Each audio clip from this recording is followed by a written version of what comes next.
Hi guys! Today I'm going to tell you about my first night in Jordan.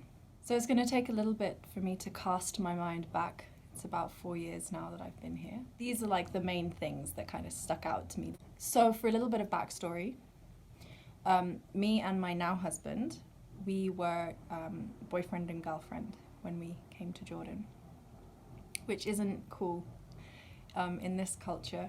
If you're familiar with it, I don't know, but you don't really, dating isn't really something that's spoken about loudly. It happens, but you don't really talk to your family about it, and you certainly don't bring your girlfriend home.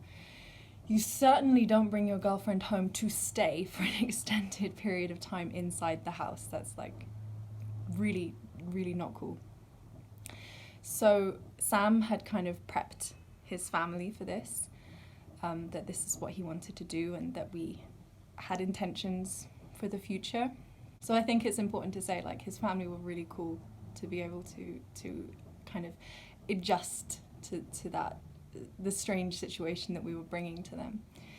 So I had all of this kind of backstory that Sam had told me about, that's my husband, he had told me about Jordan. I had this really, he gave me the worst example that he possibly could have.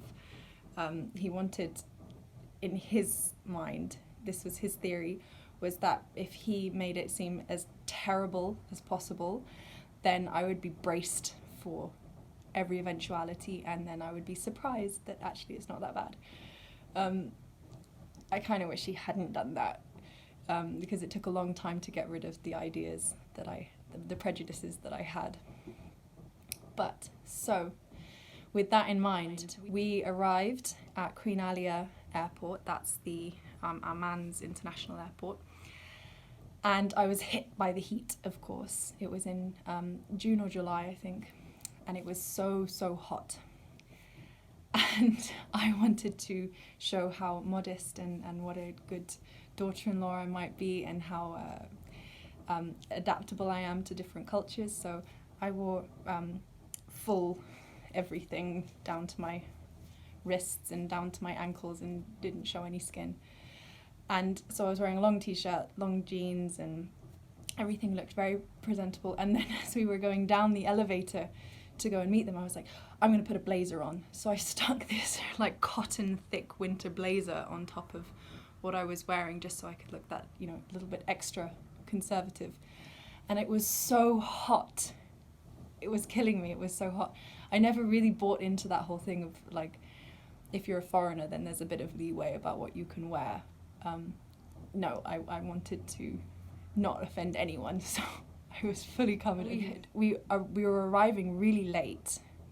Firstly, I think that my husband had told the family that we were going to be arriving a little bit earlier than the time we were actually scheduled to arrive, because he didn't want us to be standing there waiting in the middle of the night, and they were late for some reason. And then so they were already going to be early, and then on top of that, our flight was delayed a lot.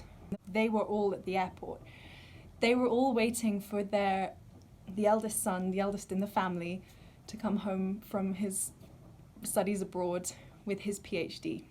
There was a lot of excitement, and the whole family, the extended family, had come. They had big balloons outside the airport, and they had been waiting there for hours in the dark.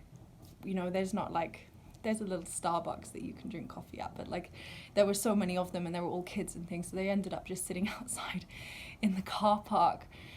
So the first thing is that we're greeted by his immediate family, his mum and dad and sisters and brother. They were so welcoming. That was the first thing that was really lovely, and they were filming it and things, this like reunion of Sam coming home, and they were really nice to me. Not the kind of British that I've grown up with, where it's kind of a bit more formal than that. They were very, like, I had a big hug when I got in. And then, so that was the first wave. And then the second wave was that we went out into the car park, and there was the whole family. There was like just kids running everywhere, and there were people everywhere, and everyone was coming up to me, and different people, and I was being told 1,000 different foreign names that I had, I still don't really know who was there.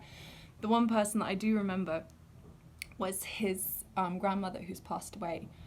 And she had been sitting there, bless her, on the concrete for hours.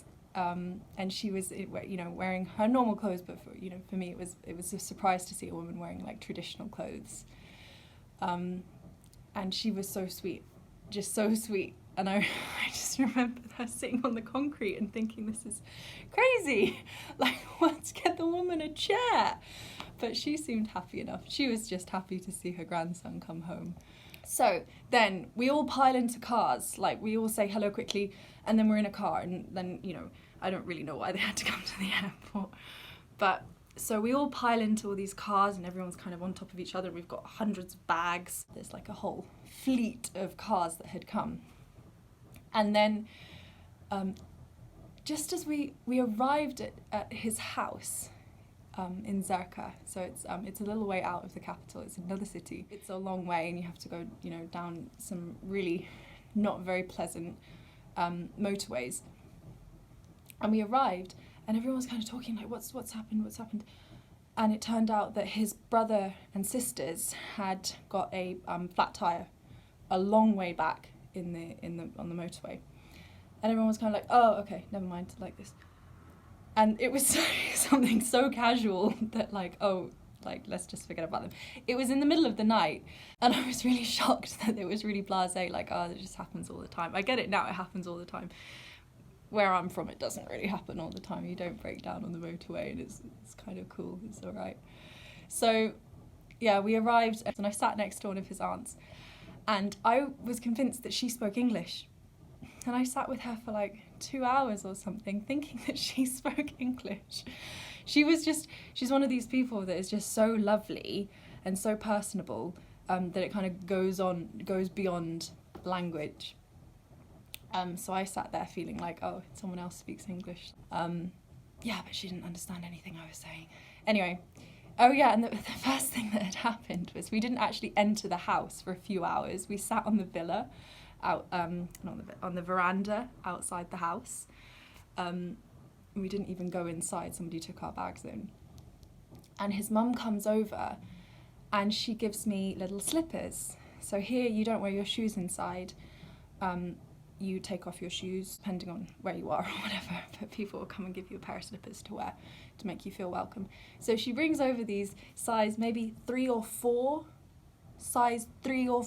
slippers that are about that big, and I've got my massive European size 7.5 feet, and I looked at these shoes and I was like, oh, thank you, no, thank you. And she pushed them on me. So I put them on the floor and I tried to squeeze my foot in, but as I pushed my foot into it, they split. The plastic on them split at the side, and I kind of hid my feet underneath the chair, and I was so ashamed that my massive man feet had broken her tiny little plastic slippers. Oh, mortified.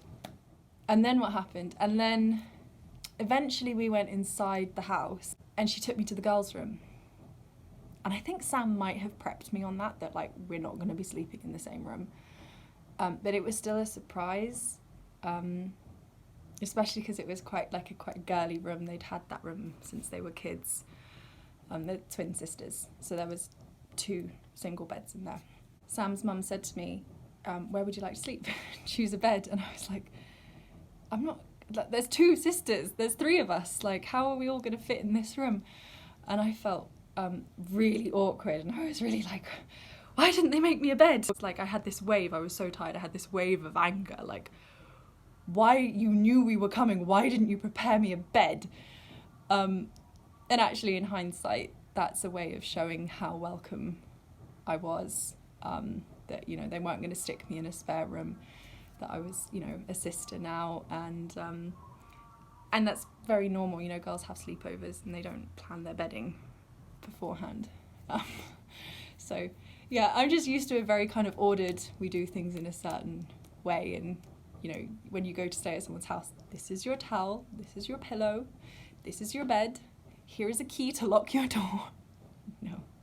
That was my first evening in Jordan, and I think it was like the next day that the shocks really started to come on, because we arrived in the dark, so I didn't see what was going on, and it was just like a sensory overload. Big shock. I'll have to speak about like my first month, because I had this like oscillation of it started off as being like really, really exciting and everything was new, and then I started getting sick, really badly sick. I was sick for like 2 years while my body kind of acclimatized. I was getting sick and I was bored and really shocked. Like, it's, you know, going somewhere and just kind of seeing as a tourist or seeing it from the outside for a few hours or something like that, or a few days, is one thing, but then actually being submerged into a family life and, you know, into the culture, yeah, it's shocking. It's a different world. But I'll have to speak about that in another video. Yeah, okay. So that's my first video.